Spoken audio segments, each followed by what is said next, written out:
For over 20 years, you've consulted for high net worth individuals, generating millions for clients, including Ronco and Go Wireless. You're a contributor for Forbes magazine, an expert in online marketing and SEO strategies, as well as traditional marketing avenues. You've been granted 2 innovative patents and have operated as CIO for companies.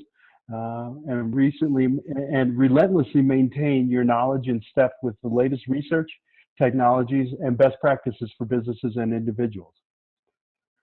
The author of 7 Deadly Crypto Sins, please welcome Jefferson Nunn to the virtual Orange Couch. Great to hear. Absolutely. How do you think not having our pandemic response team in the United States has affected our early response and will continue to affect our response moving forward? I find it odd that in the middle of all of this, they haven't put it back into place. They know it's a problem, but they still haven't done anything about it. So that's the thing. There was actually, they fired that guy in China, the pandemic guy, part of the CDC. They fired him last year or something. They fired the other dude in the White House a couple of years back. And so, see, here's the thing. Government, all government agencies, they have an inertia. They go that way. And if they're not going that way, they throw money at the problem, so they go that way. You know, Reagan's famous for saying that, you know? So the problem is they end up with that tunnel vision, right? Any one of the branches of government, you know, Department of Education, even the military, they all have their mission. They're all going that way. So something comes out of left field, like a pandemic, that's definitely left field.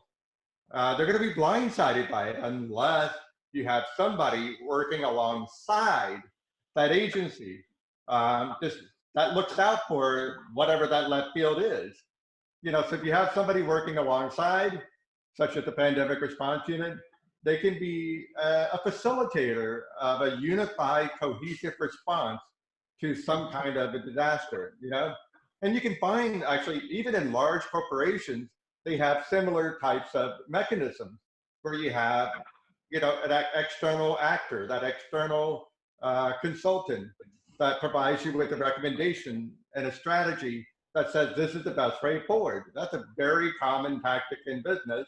It should be a very common tactic in government to have that facilitator, especially on something like a pandemic, because that's something that doesn't fit into an exact box.